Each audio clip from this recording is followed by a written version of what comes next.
A quality classical violin is a beautiful instrument. Its craftsmanship complemented by the talent of expert musicians. But did you know that to make specialist strings you need an expert butcher and a lamb?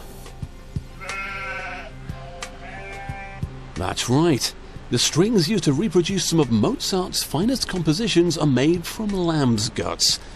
Plastic alternatives don't give the same acoustic resonance, so for that authentic original tone, only sheer guts will do. Every day throughout Europe, many thousands of lambs are slaughtered for food, but rather than waste the guts, which are not often found on menus, they're put to good use in the world of classical music. The best, most supple intestines for making strings come from lambs that are no more than 4 months old, but it isn't the guts themselves that are used. The string makers are trying to extract fibrous tissue called collagen. It's retrieved from the guts, then cleaned and salted. This kills off any bacteria that may be present. But they can't spend too long in here or the salt would dehydrate them. The excess salt is rinsed off, leaving a stringy pile that looks like spaghetti.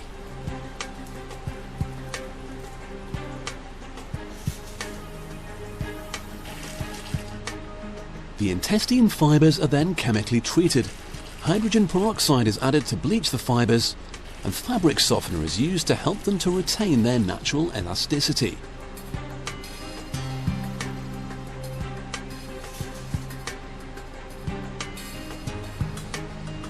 After another good rinsing, the fibrous tissue is ready to be sorted and graded.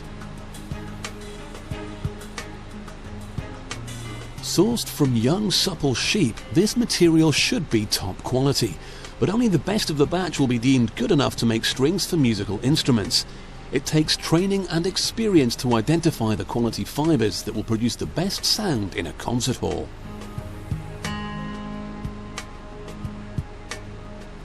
When the best parts have been selected, a separating machine is used to split the fibers into smaller strands. Tiny cuts are made at the top of the fibrous tubes before they're fed over a piece of metal with a blade at the end. Bands of varying thickness are then cut from the collagen strips. Thicker bands will be used for the bigger instruments like the cello or the harp. The thinner bands will be reserved for the more delicate instruments such as the violin.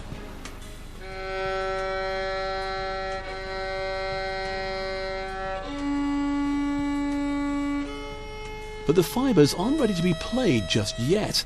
They must be combined first. The deeper the note, the thicker the string needs to be. An E, for example, is made up of 5 fibers. An A needs 7, and a D is made out of 10. The string maker winds the fibers together and attaches them to a knotted piece of ordinary string. These string loops can then be attached to a wringer which spins the fibers together. This squeezes out any excess water and twists them tightly so they bond. The newly fashioned strings are then hung up and left to dry for 4 days.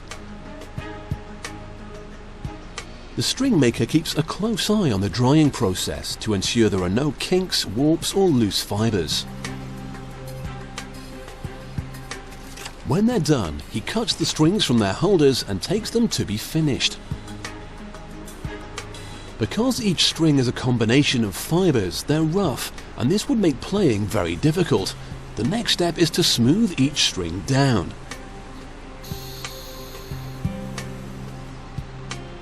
Using a laser guide that finds the thinnest part of each string, a grinder then reduces the whole length to this same uniform width, smoothing any rough edges as it goes.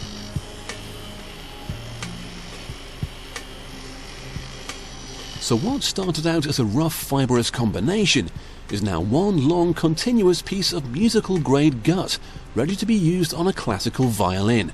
There's just one last thing to do. These fibers are still too long for a violin, so the final stage of the production process is to cut them down to the right length. However, no sophisticated equipment is needed here. A ruler and a pair of scissors are fine. The string maker will measure out 60 centimeters and cut each bundle down to size.